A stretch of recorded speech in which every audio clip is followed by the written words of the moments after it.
Hi, this is the HardReset.Info YouTube channel, and I'll show you how to edit notification panel shortcuts on this device.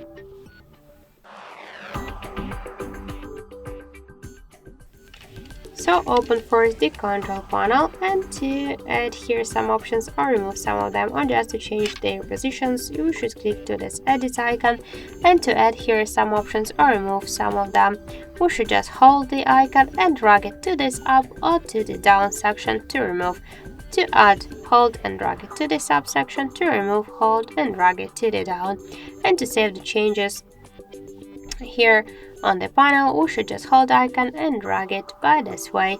Then if you want to reset, you should tap on the right upper corner to reset, and to save the changes, click to go back, and that's it. So thank you for watching, and if you find this video helpful, leave thumbs up and subscribe.